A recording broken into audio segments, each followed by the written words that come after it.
Welcome to the DL Gaming Podcast. This episode, we're going to try to add Kingdom Come Deliverance 2, That's Not My Neighbor, Death Stranding 2, Karma, The Dark World, Haste, Broken Worlds, Lost and Random, Shotgun Cop Man, and The Fellowship to your Steam library. But first, I'm Amanda, and I'm trying very hard to channel my inner Canadian to be Christian, because Christian's out, Bobby's out, so now, you know what, fuck it, we're doing it live and we're figuring it out. I'm Nick, and I'm only here because we needed a third person, because everyone knows that this isn't an interview show and two people can't carry it. And I'm a little hungover, but I've started to drink in. I'm on my second whiskey water, and I'm starting to feel a little better. So you can hear me recuperate throughout the episode. Watch out for signs of life. Perfect. Well, hopefully we can ping you a little bit back to life, because first, we ping things. So we're going to note something a little bit interesting. I've got two kind of things. I'm going to start with the one that's the community-based one. So our voting has begun for DLG Con. We know it's going to be in October. We know it's going to be in Wisconsin. So get your cheese hats ready and your beer stocked, because it's going to be flowing in October. But I need to know, what's everybody's availability? Which weekend in October are we doing this? So I have posted in the DLG Con planning channel in the Discord, which you can find at dlgaming.net. I made a poll. Please react to it with one of the emojis that's associated with a weekend that you're available. You can select multiple ones, but that is started. And so it's going to go on until April 16th. I'm looking at houses. A lot of them look real fun. It's a lot of awesome log cabin vibes on Lake Michigan, and I'm here for it. It's bringing me flashbacks to home, but it's going to be awesome and a lot of fun. So the other thing that's actually related to video games, which is the whole point that we're here, is big news. BitReactor and Respawn are going to reveal their Star Wars game in April. So it's kind of an announcement coming up that they're going to have the Star Wars celebration in Japan. And that is when they're going to show some footage, and the game's going to be revealed live on the Galaxy stage on April 19th. So if anybody's interested in some really cool, RTS combat and an amazing Star Wars game that's coming out of BitReactor and Respawn, then keep your eyes peeled for that, and we'll have more to come, because that's going to be super exciting. But what you got, Emilio? What are you pinging? I'm going to do a shameless plug. I have a LGS store, I guess, a digital Magic the Gathering selling store on TCG Player. If you want to find it, it's called Loco Game Store. You see what I did there? Loco Game Store. It's so crazy. So crazy. I know, it's so crazy. And it's still LGS. So anyway, I don't have a ton of product right now, but I do have some stuff on there. So if you need some stuff, check it out. It would help me out. And maybe going to turn this into a living. I don't know. We'll see. It's one of the options. He does have some old people stuff on there, though, and it's pretty cool. Yeah. So check it out. I just hit level 4 seller, Nick. That's a big deal. Oh, I know it is. Congratulations. That's actually a huge deal. Congrats. Can we get some like claps, two-man clap. What are you pinging, Nick? I'm pinging the fact that the Last of Us show apparently is officially as popular as the games were. So the episodes average a 36 million viewer base. And then that 36 million copies of the game were sold as well. So interesting. And so the thing is, so the season 2 trailer just dropped, and over 190 million views have happened now on the trailer. So they think season 2 is going to be even bigger because the budget is almost twice as big. A lot of people think they're going to be moving around some of the events that happen in the second game, so that certain people have more screen time, and how do I say this? They don't have to cut their contract short. But we'll see what's going on. I think season 2 is going to be great. I honestly think, and I'm not saying this because I'm a Last of Us fan, as someone who's watched a lot of the greatest TV shows of all time, Better Call Saul, Breaking Bad, The Sopranos, a bunch of other things, right? I think one of the greatest romance episodes, let alone episodes, is in The Last of Us. Oh yeah, the gay one, right? That was such a good episode. Dude, I was crying on a plane. I was like, Yeah. this lady's like looking at me. Episode, Yeah. So yeah, So nice. watch that episode. It's I believe it's episode 3 or 4. It's kind of known as a thing that like the mid season you have filler episodes that just kind of don't, it doesn't have to do with the main story. And that was a filler episode, and it was maybe the best episode. Like, you know what I mean? Like, oh yeah, crazy. What's also crazy is that they changed so much from the game. Like Bill was not a completely different character, is definitely like a closeted gay man, all these other things. You find out that he had a romance and things like that, and then his lover died, but he's not in like a city in the show. He's like kind of off in the country a little bit, and they just changed a little bit about him. It's still a very, very good episode. Even my brother watched it, and he's not that kind of guy, and he was like, that was really sad. I'm like, all right, man, cool. That's as much emotion I'm gonna get out of you. Hey, who is playing the Super Jack chick? I don't know. Are you talking about the one that's in season 2? Yeah, in the second game, right? Yeah. There's a rumor that season 2 is going to be being that the seasons will be split in 2 for the second game. The first part of the season will be in Ellie's perspective, and then the second part of the season, or the third season, is going to be the other. I can't remember her name. I think it's Emily. No, it's not Emily. Anyways, I don't remember either. It's going to be her perspective. Cool. So yeah, Awesome. Let's talk about some fucking video games. You know what I'm talking about? What do you got, Amanda? Right? Yeah, let's move on into the highlights. These are games that we have been playing this week. I'm going to get started because I got this goofy fucking game to talk to you guys about. It's called That's Not My Neighbor, and I feel like it has to be said kind of that way. But this is a wild game. It is a type of game where basically it's like a detail-oriented thing where you are a doorman of an apartment complex. They give you a file of all the people that are going to be in your apartment. They have a list of people that are allowed in and out of the apartment. They have all these like kind of checklists that you have to go through because in 1955, for like crazy unknown reasons, there are doppelgangers everywhere and they are trying to kill people. And so your job is to vet anybody trying to get to their apartment and make sure that they're not a doppelganger. And like this game is wildly more difficult than I thought it was going to be. You're a part of the Department of Doppelganger Detection, or Triple D. So, I mean, who doesn't like that? Triple D's, it's great. So you're trying to decide who you can let in, because if you let in the wrong person, they will murder either the person they're a doppelganger for or whoever that person's living with. And oh, geez. The game is super quirky and fun. And like, guys, it's normally $2.99. It's on sale for $1.79, and this is some of the best $1.79 I've spent because this game is hilarious. It's just a point and click game with really funny like 1955 music, and you're just going through and like you're going through your checklist. You're making sure their identification number is exactly the same. You're making sure they're on the list. You're making sure that they have an entry form that is accurate. And if none of those things are, or one little thing is off, then you should be denying them because they're probably a doppelganger. But the thing is that sometimes their appearance is so egregiously different than the person that it's absolutely wild. It'll be like one person walking by with their eyeball hanging out, or like somebody walking by with like 9 eyes on their head. Or sometimes they're super subtle, like they're missing one freckle. Oh, geez. Yeah, like it's so random. Like sometimes it's really difficult, and sometimes it's like stupidly obvious that like they're a doppelganger.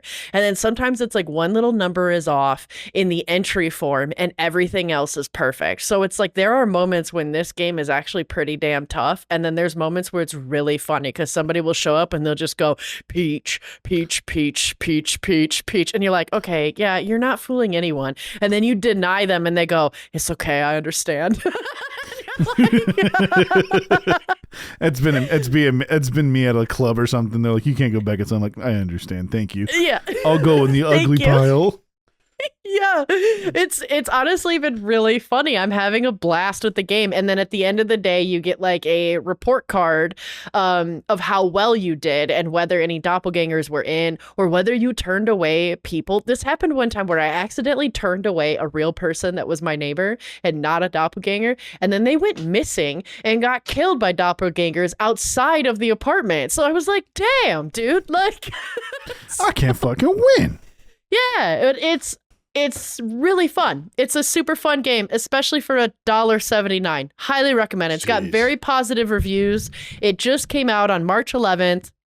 Super fun, goofy, casual point and click, like little indie game that I think is pretty amusing. There's a homeless guy that shows up every day and asks you the same question, and I can't figure it out. He said, "What year is the best year where everything great happened, everything was amazing, and everything was published all at the same time?"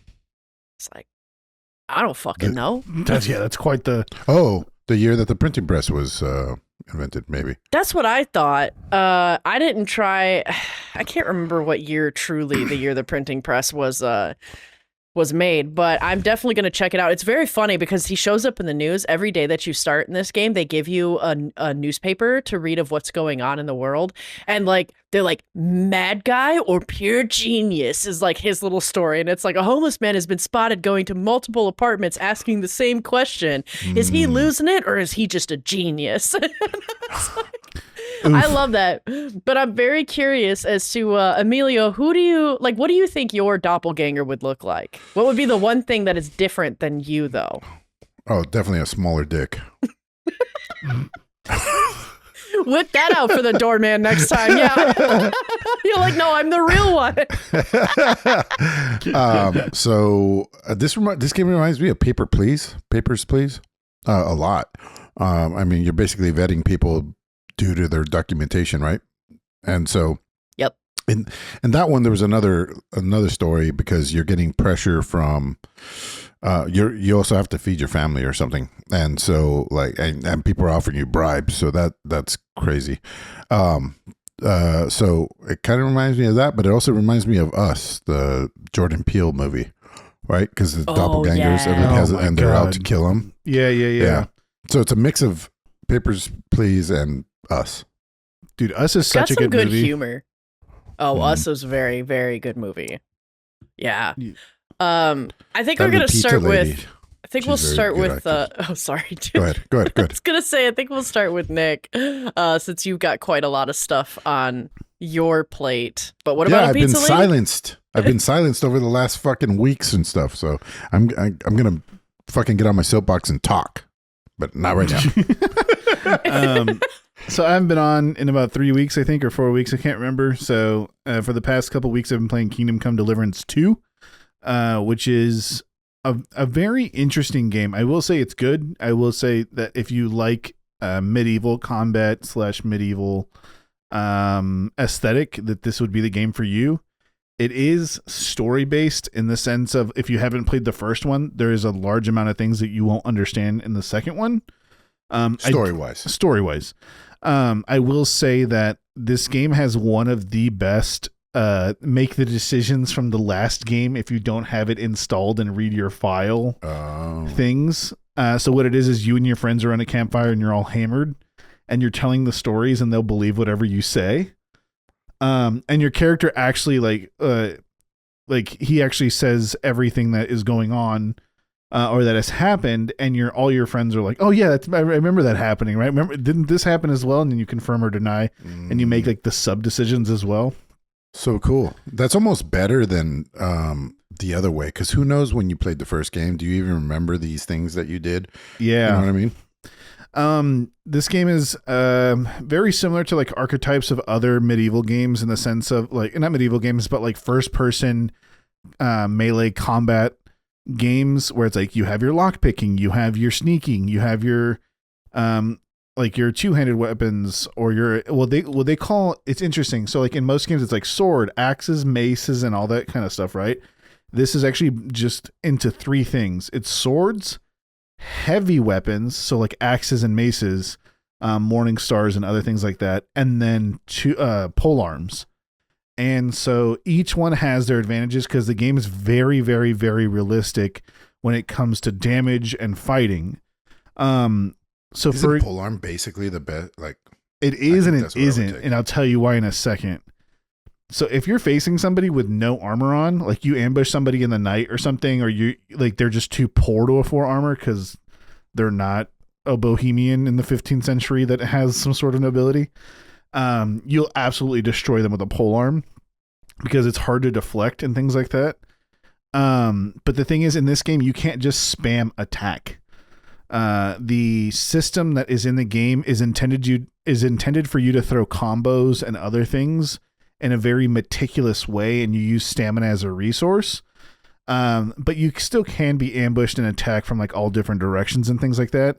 The way the combat works is that you're targeting whatever is directly in front of you, right? And so it's very realistic in the sense of like you can't really just turn when you're in combat to like face someone else when they're blocking you. You have to put your full attention to someone if you want to block what they're throwing at you. And so the story from very realistic. Very realistic. If someone doesn't have any head armor and you hit him in the head with a sword strike, you will kill them. Like so if somebody third parties you're fucking done for. You're done. Well, I have been killed. I have a story time for this, and I kind of explain a lot of things in the story time. But I will say that the story of this game, right, of what I played so far and not knowing what happened in the first one exactly, and you kind of choosing your adventure in the second one, I will say that the story is very namey, right? And that what I mean by that is like, this is Istvan of the Dukenshire of the South, and there's like 50 of those, and they expect you to understand and know these aren't real people. These aren't like real people in history that you would know anyways. The game takes place in 15th century Bohemia, which just means shattered Poland and Eastern and like Western East Europe. But what is hilarious is like the racism in the game. Is like it's all exactly what you would think. There's like a mission where it's like there's a bunch of nomads on the edge of town, go deal with them, and you're like, all right, man, that's kind of weird. And like your character hates Hungarians. Just outright hates them, and he's like, I hope they're not Hungarians. And then you go meet them and he's like, they're worse, they're gypsies. It's so bad, but then you can like befriend them, and like I ended up doing their quest line, which is actually very interesting. You have to get this letter back from one of the daughters of the elders, which says that they can be nomads because they were giving a note from the king that says they can be nomads wherever they want, and they don't have to fight in wars, they don't have to pay taxes based off of their like previous war effort and war support and things like that. But I do have a story time in this game that kind of explains how combat works. So everything you do, unless you actually press pause, is in real time, or unless you're trying to drink something from your inventory, which you can't even do in combat anyways. Good. I've always thought that was, you can do it in Skyrim, you could do it in Avowed, and it's always kind of like immersion breaking. Dude. Yeah. Yeah, I know we're fucking dueling here with swords, but let me eat this muffin. Yeah, let me eat this whole pumpkin, raw this pumpkin. shepherd's pie. Yeah. I don't even have a fork, dude. I'm going to eat the shepherd's pie. What's going on here? Straight to the face. Straight to the face. So what ends up happening is one of these quests, I helped this drunk hunter who fell out of a tree and broke his leg. A drunker. Uh-huh. A drunter. What do you call it? And his whole thing was that he doesn't want to go back to his wife because his wife is mad at him. He hasn't been home in 2 days. Also, he broke his leg, and also his horse has been stolen. So you have to carry him on your back and figure out where his hunting blind is. You become his horse? Essentially, yeah. That's exactly what happens. It's hilarious, dude. The situation that the game puts you in are hilarious. It's still kind of a serious game. It does have its very funny moments at some points, especially like with some of the decision making you can do in conversations.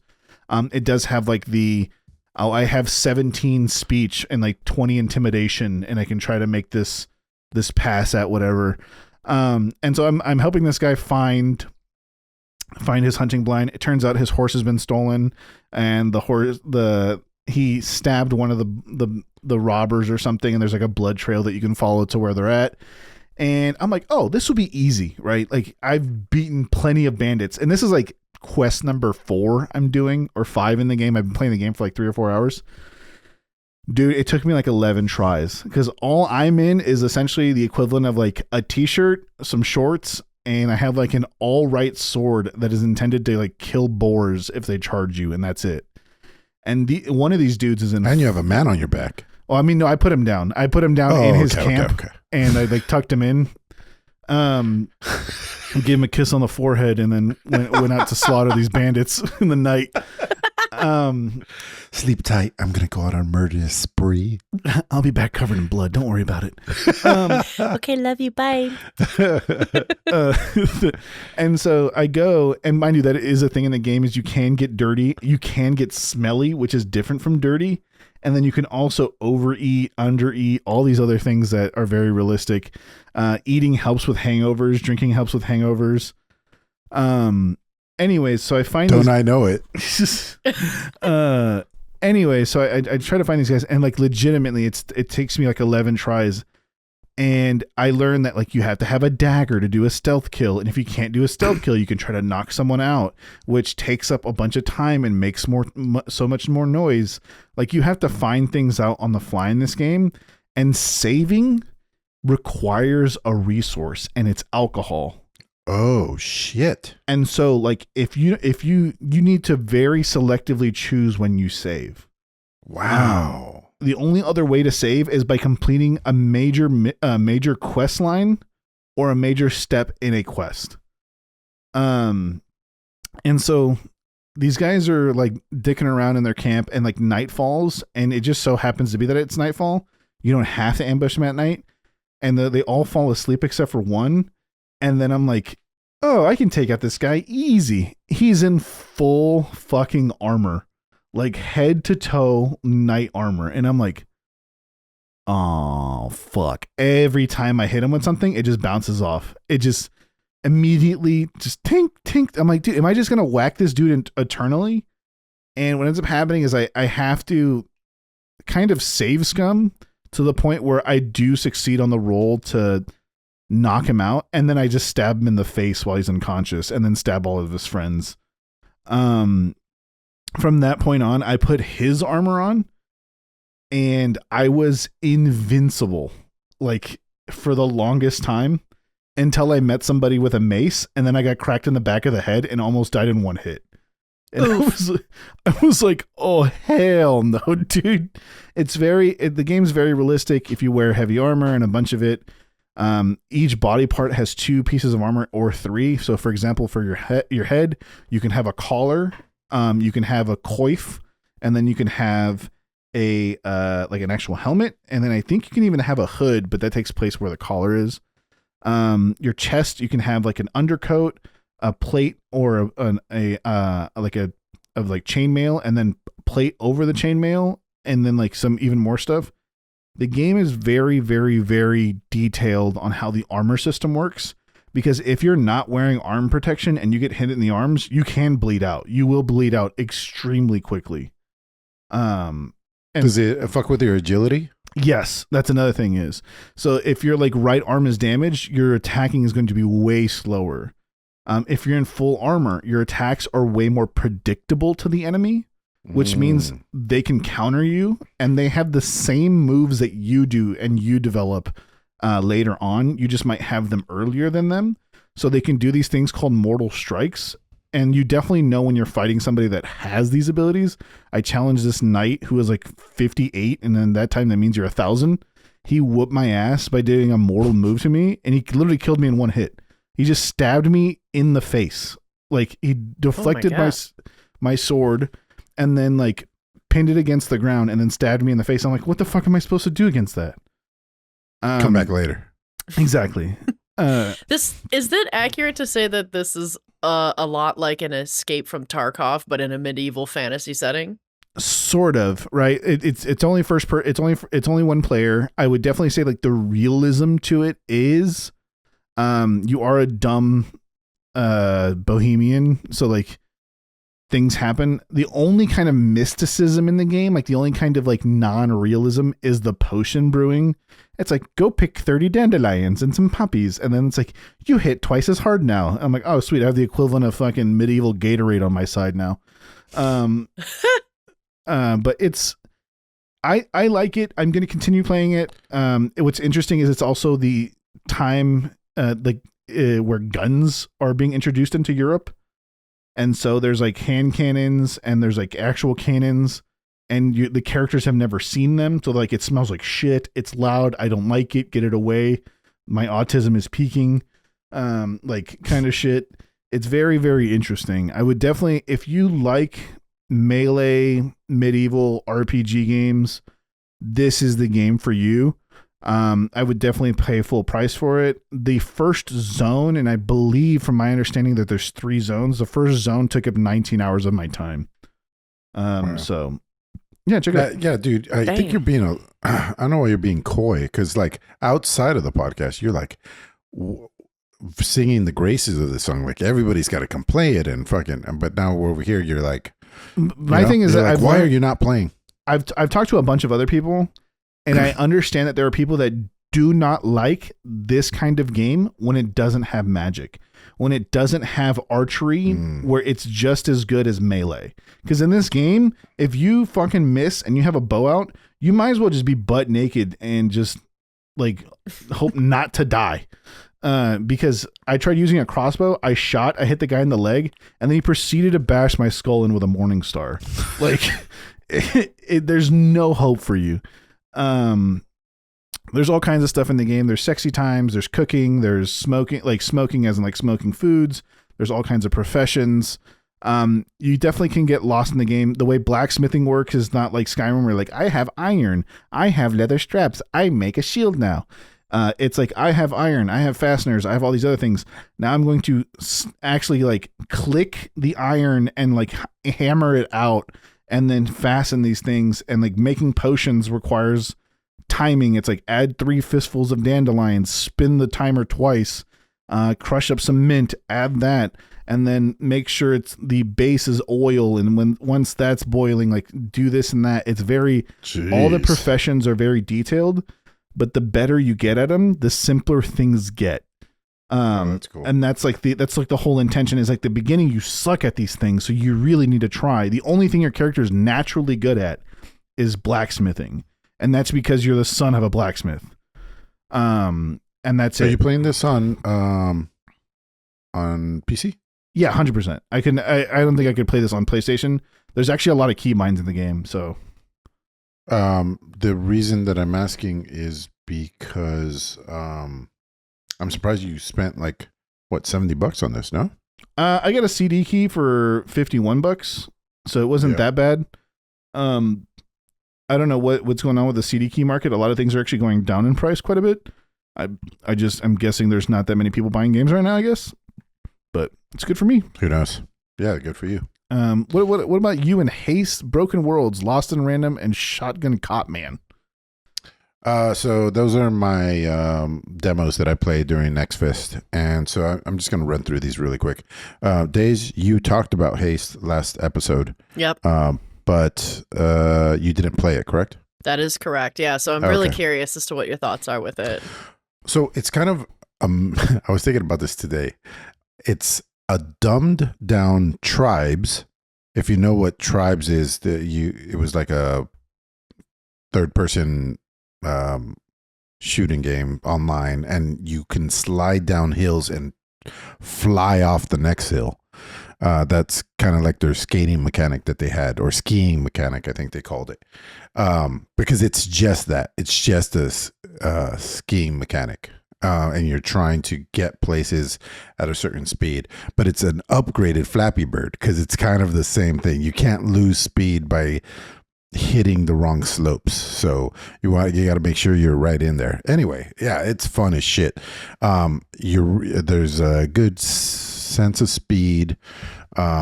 It's more of like very quick problem solving, because you need to find that next slope that's going to help you out the most, and you're reading topography quickly and trying to modify your trajectory to to get that. Plus, there's points in the air, so you want to like grab all the gems as well, which is kind of fucking up your trajectory. Which one's more important?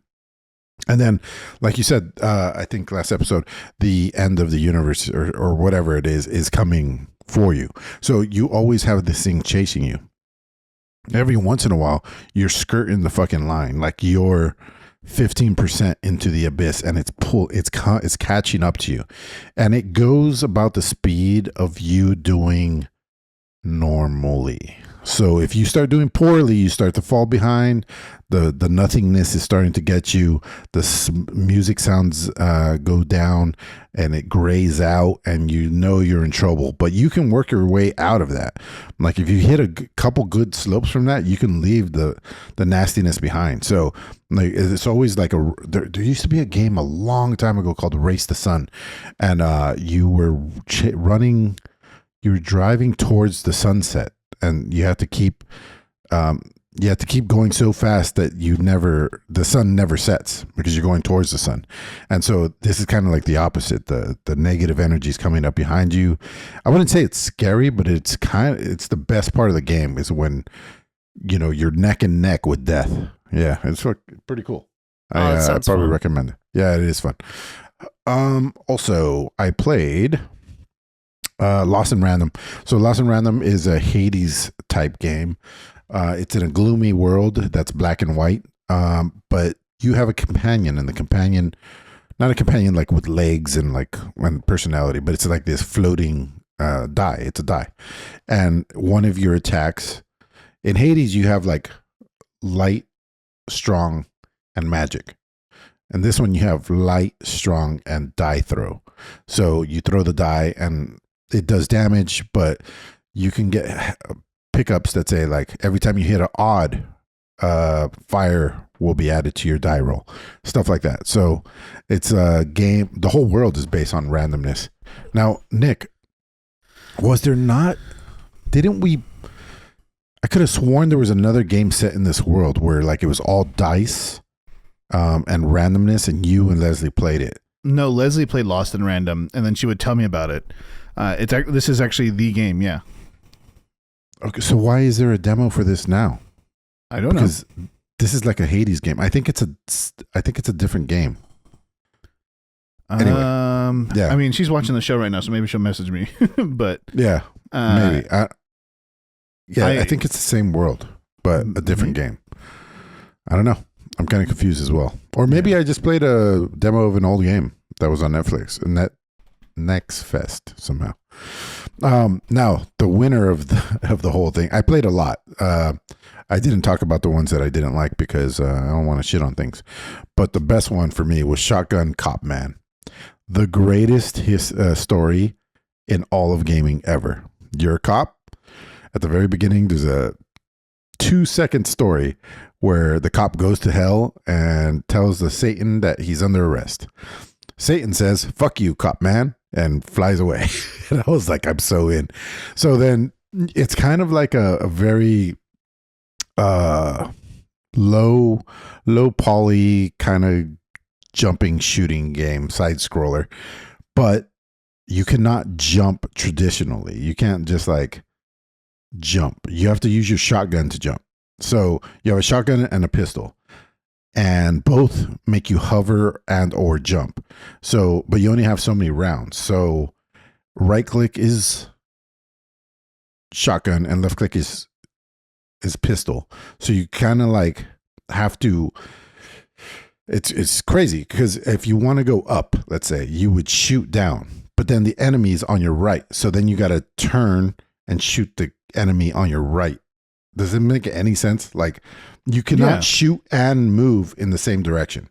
So you're constantly juggling the two. And I had a great time with this. You can play the whole first level on the demo. Highly recommend it. And Devolver Digital does it again, man. Like they're batting 1,000 forever for me. Like I love everything they do. And finally, Avowed. I know this is the third week we're talking about Avowed, but god damn, there's good things about this. So I want to talk about some stats. So all the stats are beneficial. I'm a archer, pure archer. That's all I'm going. Hardcore ranger. And strength is usually not a stat that you would go into, but strength gives you damage. Your damage increases with strength. And intelligence is not something you would usually go with, but you have spells, so it does help as well. So for the first time that I can remember, every single stat that you can spec into is valuable. And so you end up being a little more like you stat into who you want to be and not what you want to be. Because usually you min-max, right? You min-max and you're like, obviously I'm just going to go full dex and get as much health that'll float me through the damage so I don't die. But that is not how this, like I'm going into strength, I'm going into intelligence, I'm going into, what's the other one, Dace? What's the one that like motivation? It's not motivation, it's like resolve. Yes, resolve. Yeah. I think it is. Yeah. Yeah. So they're all useful and they all have these checklists when you go into a conversation. So, every once in a while, you'll need 3 intelligence for something, and that might actually happen because I'm mixing up my stats. I'm not min-maxing as much. Are you min-maxing, Amanda? Not really. I'm kind of dabbling a little bit here and there with mostly concentrated on, I'm trying my best to use, I might butcher the pronunciation of this word, I don't care, the grimoire or whatever, and the wand. I kind of want to go full magic because I really love how they've done the magic in this game. Yeah. And then I supplement it with archer, so I'm still full range, but I don't know, kind of playing with it. I kind of feel like we have to be careful with that because a lot of times when you put points into everything, and especially when it comes to your armor and your weapons, it does set you at a disadvantage when it comes to enemies as you get higher up. So it can help to min-max, especially your upgrading of armor, and weapons. Gotcha. And then my quick story is, so the golden godlike, right? Remember the guy in the cave? He really didn't like me touching his shit. Like he told me not to touch his shit. Oh yeah. And I started touching his shit and just playing with his knobs and dials and shit. And he tried to kill me. So I killed him. And you killed him? Right off the bat. Nice. Right after I met him. I was like, hey, what's up? He's like, this is what's up. And I was like, all right, cool, man. So I started playing with the knobs and dials and flippity doodah. And he's like, hey, man, none of that's, it's not connected. It doesn't work. I was like, fuck you. And I'm just keep messing with it, right? That's it. Yeah, you just flat out attacked me. I was like, okay, morally, I thought to myself, first of all, is this an important character that I shouldn't be killing? And then I thought to myself, anybody who would try to kill me based on me flipping a switch, like, you got to go, bro. It's over. It's done for. I'd like to touch shit. If you don't like it, you got to die. Let me get this straight. You walked up to, I think it's Elias's or whatever, like God spoken, and just started touching his shit, and he attacked you, right? So you killed him? Well, he did tell me not to touch shit. That's wild, though. Okay, so like for context, this, and I don't want to spoil it for anybody that's listening, because I think actually out of all of the hours I've put into Avowed, that is actually one of my favorite quests that I've done, is that whole thing where like you go into these deep caverns and you find this guy, and then you kind of go through the story of what's happening, and more importantly what he's building is super important and interesting. And you just I mean, I killed him too, but I killed him at like the end of knowing, right. I investigated and I looked into all these things and I found all this, like, I'll just put it as evidence that he's an asshole. Right. And then I killed him. But when you know the full context of that, I'll tell you offline of that, because it's wild, dude. That story is wild. But I didn't know that you could just be like, yeah, fuck the story, I'm gonna kill this guy anyway. Like, yeah. I want to tell you about that too, because I haven't read a damn thing in the whole game. I love that the story is being told by the not completely, because I don't know exactly what's going on, but I love that your companions are just chit-chatting and they're not saying the same barks over and over. And the first two companions have history with each other, and they just keep fucking breaking each other's balls. It's awesome. It's such a good way to tell a story, dude. Because if I was actually there, that's how I would learn about the place from the people who live there. That's exactly how it would go, and you don't even have to prompt them about stuff, but you can at camp. You can really get into it. I love the writing in this game. It seems like a natural way that people would actually speak. Like the comedy is about the right amount for just people that occasionally throw a joke into a story. Like it's just well done. That's awesome. Yeah, I think so too. The story is awesome. On the podcast. But yeah, I feel like we have talked so much about Avowed. Yeah. We can move on. It is so good. I think most people would really, really enjoy it. But yeah, anyway, I can't wait to hear even more though about your Avowed going on. Do you have any other things to add about Avowed real quick before we move on? No, I think that's it. All right. Well, we are moving right along. We're moving on to the On the Radar. These are games that have caught our attention. I'll go first again. I played this one game in not this previous Next Fest, but the Next Fest that happened before that. And this game is called Karma: The Dark World. This game looks wild. I feel like, Nick, you would actually enjoy this game for sure because it really toes the line of like really good storytelling, and it's a psychological thriller, and it has these really creepy moments. So it's this like first person cinematic game where you're in a dystopian world ruled by this corporation called the Leviathan Corporation. It's set in like a 1984 Eastern Germany. And you're what's called a roam agent, where you have to dive into the mines on behalf of the Leviathan Corporation to go into the minds of the accused and investigate different crime scenes and interview subjects within people's minds and within their subconscious. It is wild. When I played the demo, like I was so locked in. Not only is this game absolutely gorgeously made in Unreal Engine 5 and looks incredible, but like the puzzles were good, the story was good, it kept me guessing. It was like the right level of terrifying, where I was like, okay, I can handle it, because that like I cannot handle anything remotely scary, and I can handle this, but this is right on my line. This is like, it's spicy and I'm sweating and I'm crying, but it's still delicious and I'm having a good time. It's like that level of scary for me. But super cool. And I follow these guys' Discord because I'm super interested in this game. I think it's just really fascinating and really cool. And this game comes out on March 27th. And then tomorrow, on Monday, St. Paddy's Day, they are releasing a demo. I'm pretty sure it's a more expanded demo than the one that they had on the Next Fest, because it was just a little teaser.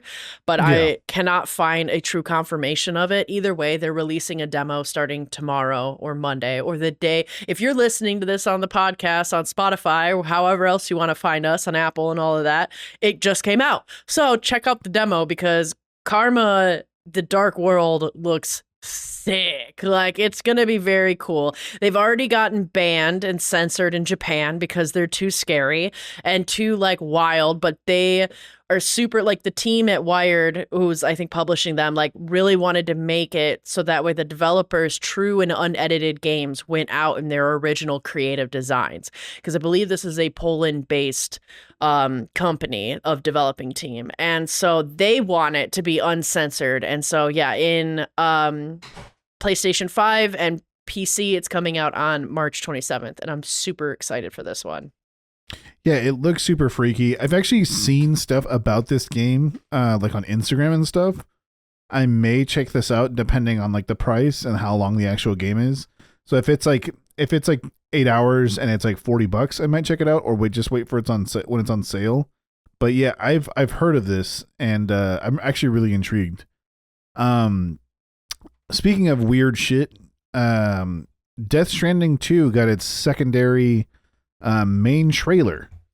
And they showed even more wacky shit from the first game, at least. I honestly believe that this game will be more combat based than the first one.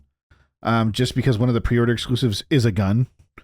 And some of the stuff in the trailer that they've shown is a lot more like action-y, I guess. For those who don't know, like the action in the first game was maybe, I want to say like 2/5 of the game, while the rest of it was actual like physics puzzles and like how to get to places and things like that. And like story. It's a Kojima game. I mean, in one part of the trailers, a guy kills like a being from another dimension, essentially, with a electrified guitar. And I don't mean like hitting it. I mean playing the guitar and shooting electricity at the thing. So yeah, Death Stranding 2 comes out June 26, 2025. I need to beat Death Stranding 1 and not eject everything out of my brain while I played it. Because boy howdy, some of that game is boring, but some of it's actually very interesting. What do you got, Emilio, about Fellowship? I just fixed the link right now, I think. Well, yeah, got it now. This is the moment where you get to see that Emilio still doesn't know his electronics and how they work. He's currently muted himself. Okay, there we go. There we go. He's back, everybody. All right. I don't remember. Oh, because Una was in here. I don't know what's going on. You okay? Everything good?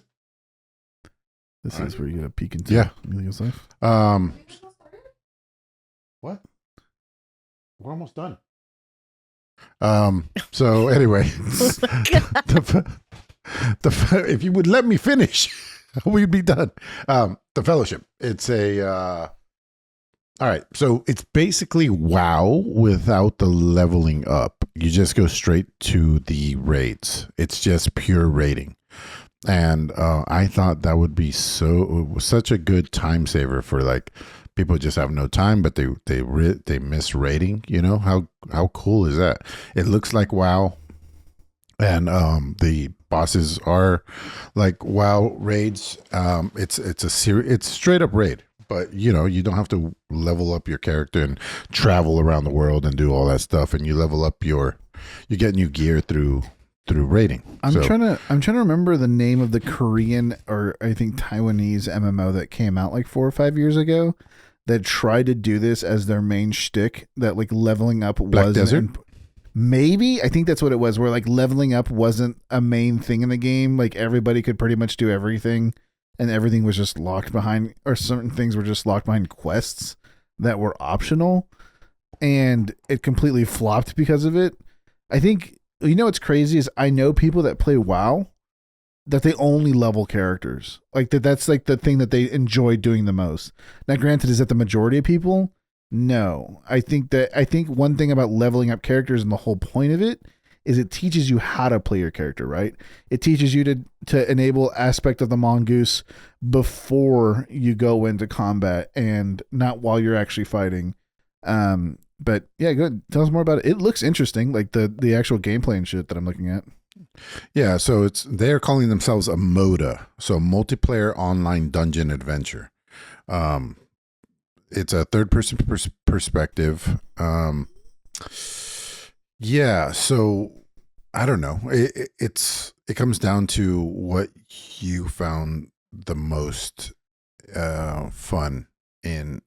And for me, the epitome of an MMO is going on those giant raids, And so if you could just boil it down to just that, it sounds pretty good to me. I really want to run this by Bobby.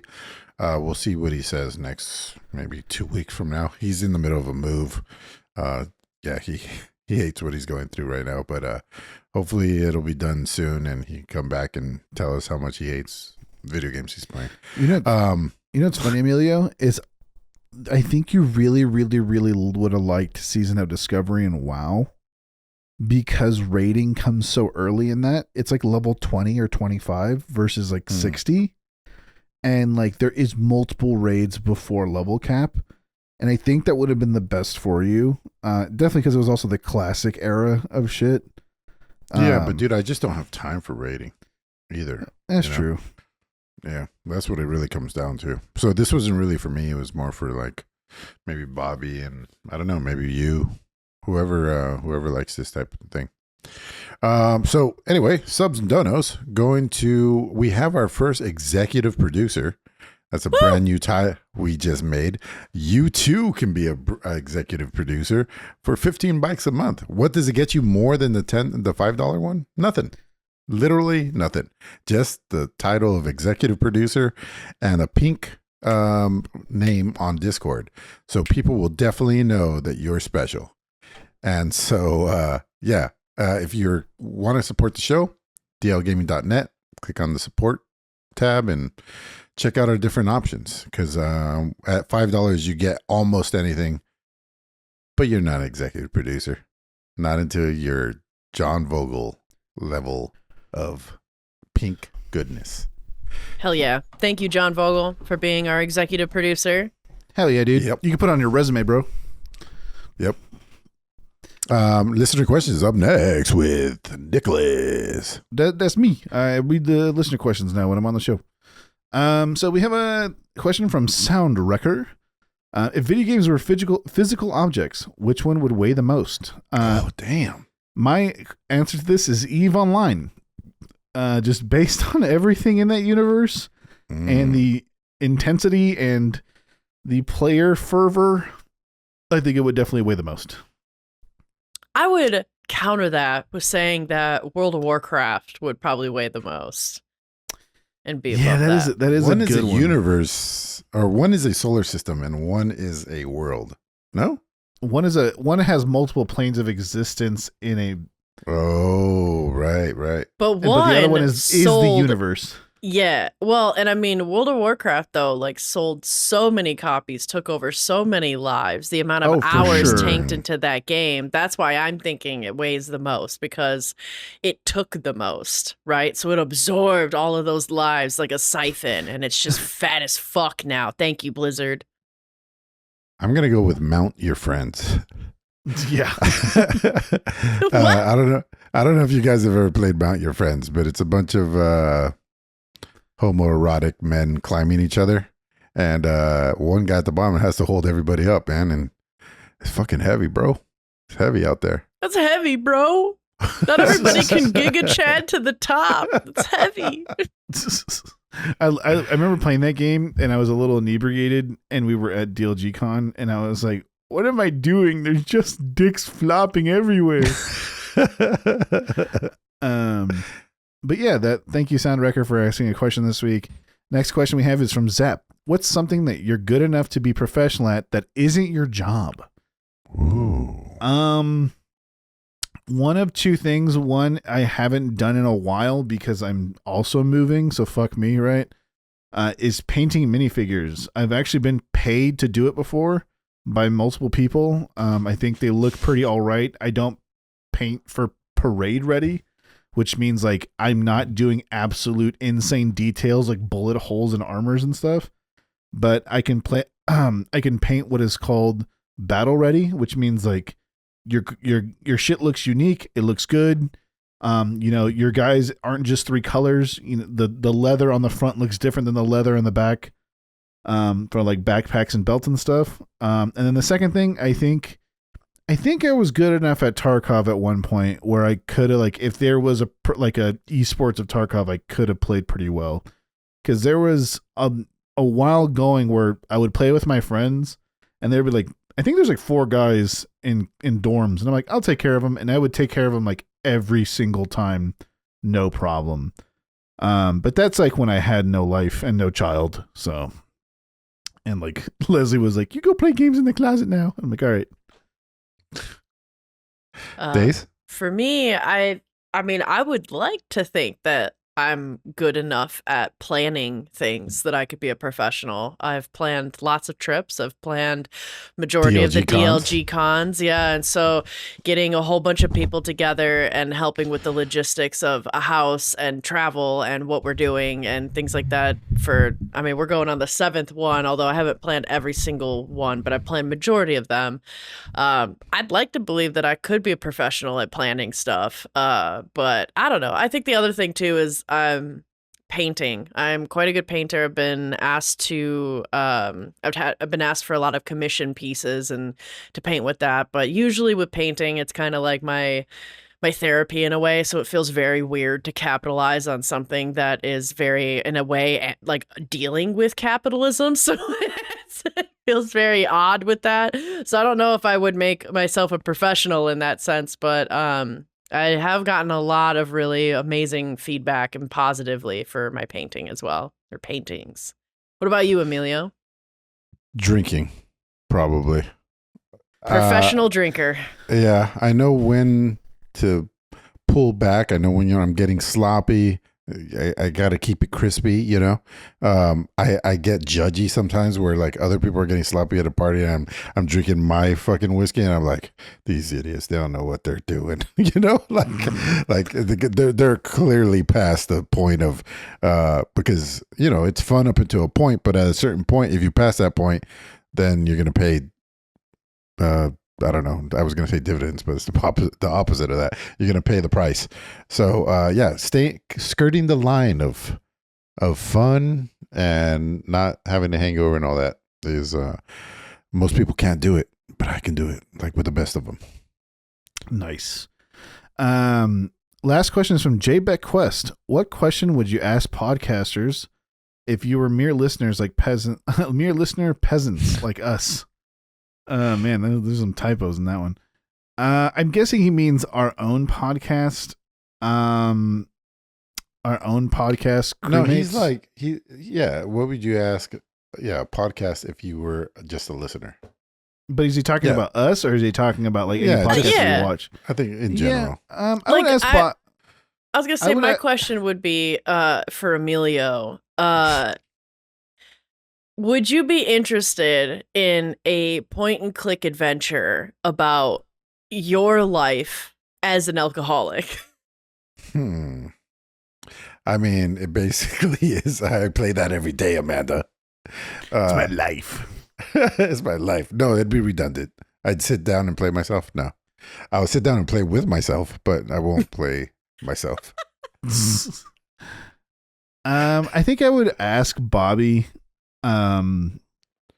something along the lines of when you met Emilio and after the first year of knowing him, why did you stick around? Because you guys seem like you have such different personalities. We've talked extensively about it before, the Not Safe for Work podcast episode. And it's just still baffling to me that someone so reserved was with, and I mean with by friendship, somebody that's so outspoken and so boisterous. It's such the opposite party dynamic that it's very much, it feels like a D&D party. Well, that's why it works. He's also changed a lot, dude, since he used to drink and party and now he doesn't. And that's the Bobby I wish I knew, but I'd never want him to do it because obviously he wanted to change. But I want a snapshot of one of those shitty videos from the 1990s of Bobby at a club, just completely dancing to Benny Benassi or something. You know what I'm saying? And then ends up in the middle of Petco Park. I would love to see that Bobby too, but it's good that we don't. Yeah, exactly. What he wants. Yeah. I'd ask Sniper what it feels like to be the CEO of a podcasting empire that he's building. Because he has got a lot of weight. If he doesn't, this week, he didn't show up. I mean, it was all planned and stuff. And Amanda had to learn a bunch of stuff, and we're here. But he does a lot of stuff in the background. He's coming up with 3 ideas a week. He's just hey guys, what if we do this and what if we do that? And I honestly think he doesn't like video games, and I think he just likes managing for fun. And I'm not trying to be insulting. I'm not trying to be you telling people what to do. I honestly think that his thing is managing things in the sense of figuring how to reach people, figuring out how to optimize things. That's why he plays Crusader Kings. He can see this as a game like that. He's playing Podcast Simulator 2025 in real life. Yeah. And we have terrible He's very stats. good at it. Yeah. He's trying to build the roster. All right. Well, that's a podcast. Thanks everyone for watching me try my best to be Christian, but I'm not. So I think you did great. I don't know. Yeah. So we'll see. We'll find out.